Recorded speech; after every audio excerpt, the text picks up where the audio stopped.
In November 1923, Adolf Hitler attempted to seize control of the Bavarian government by force. The resulting Munich Putsch was a complete disaster. Police opened fire, 16 of his followers were killed in the streets, and authorities immediately banned the organization. Hitler was tried for treason and locked away, facing a 5-year sentence. Without his command, the remaining leadership quickly splintered into competing regional factions, tearing the movement apart from the inside. Outside those prison walls, Germany was changing. The chaotic early days of the Weimar Republic were giving way to a period of genuine economic recovery and stabilizing politics. A functioning, prosperous society is highly resistant to radicalism.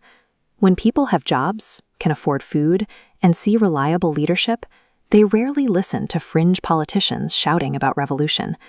A violent coup relies heavily on a weak, collapsing state. Facing a government that could easily crush an armed rebellion, Hitler realized his current approach was entirely useless if he wanted to survive. Sitting in his surprisingly comfortable prison cell, he concluded that trying to overthrow the Republic by force again would only result in another massacre. While Hitler remained in his cell, a right-wing coalition that included the Nazis entered the national elections and managed to win 1.9 million votes. He spent the remainder of his time dictating his manifesto, Mein Kampf, and outlining a revised approach. They would stop fighting the political system and start participating in it, using elections to gain power legally. They would play by the rules of the Republic, utilizing free speech and the ballot box, with the strict intention of dismantling that same Republic the moment they secured control. After serving barely 9 months of his sentence, Hitler was released. By 1925, he had officially refounded the party, shifting it from a ragged militia into a strictly organized political entity. To eliminate the internal disputes that had plagued the group during his absence, he called a major conference in the town of Bamberg in 1926. There, he instituted the Führerprinzip, the leadership principle. This principle demanded absolute authority, placing Hitler exactly at the top. He pushed a right-wing agenda while keeping the public platform vaguely appealing.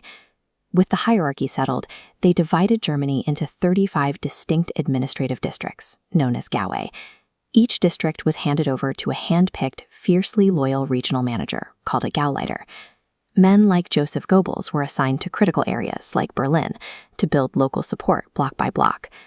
By mapping out the country and assigning dedicated administrative leaders to every single region, they were constructing the bureaucratic framework of a shadow state.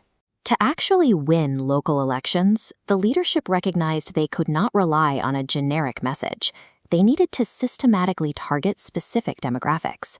They established tailored subgroups for virtually every profession and age bracket. They created the Nazi Teachers Association to capture educators and formed the Hitler Youth to indoctrinate and militarize the next generation. They also formed a specialized paramilitary wing known as the SS. At this stage, it operated purely as an elite personal bodyguard detail, tasked exclusively with ensuring Hitler's physical safety at public events. To synchronize all these disparate groups, they relied on a relentless flow of propaganda, utilizing party-owned newspapers like the Völkischer Beobachter to control the flow of information to their followers.